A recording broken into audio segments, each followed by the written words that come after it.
Howard Donahue's 25-year quest to expose the truth inspires Colin McLaren to investigate this famous murder mystery and prove Donahue's remarkable theory. Both men agree that the third shot that hit Kennedy was the result of a tragic accident. I really believe this is what happened. 3 shots are fired. The first is by Lee Harvey Oswald. It misses, but a ricocheting fragment of the bullet hits the president, causing him to say, "My God, I'm hit."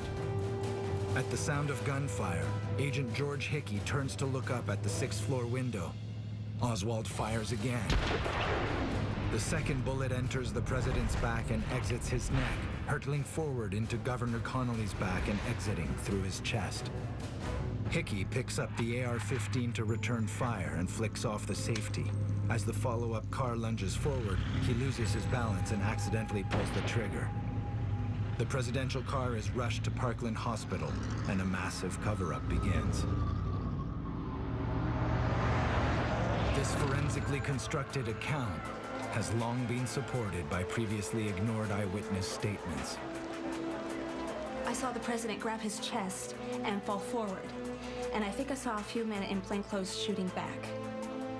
After the first shot, the Secret Service man raised up in the seat with a machine gun. Both Donahue and McLaren find that 11 people are able to put the assault rifle in George Hickey's hands at or before the time of the third shot.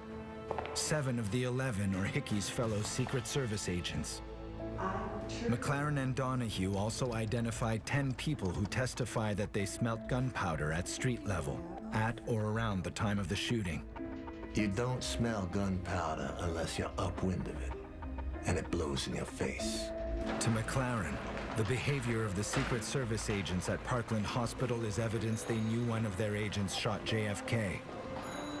Documented accounts of physical and verbal threats and the determination to prevent an immediate autopsy, despite the law, speak to a cover-up.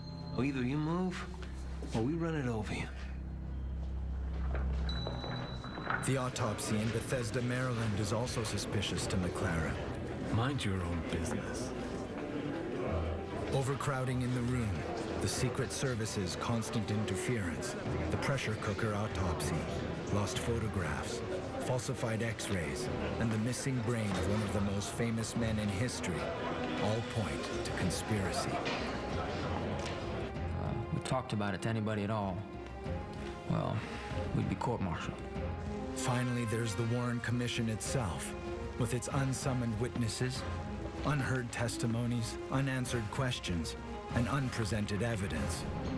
Colin McLaren believes the Warren Commission had their shooter conveniently dead. They had their murder weapon, they had a plausible forensic account of a 3-bullet assassination. Case closed. George Hickey never takes the stand to be cross-examined about his statement.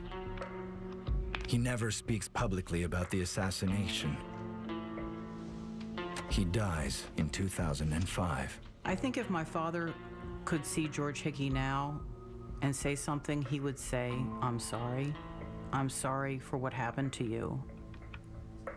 He arrived at this conclusion through facts, evidence, and just his knowledge of ballistics. And unfortunately, it led to Mr. Hickey, but it was never his intention to paint him as a bad guy or disparage him in any way. And he had great sympathy for Mr. Hickey.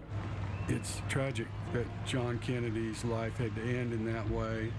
And in a way, it's almost like he's continued to die through the years because he just hasn't been able to rest in peace. And I would, for his sake, because I admired him very much, for his sake, I would like to be able to see this thing resolved once and for all, put to rest.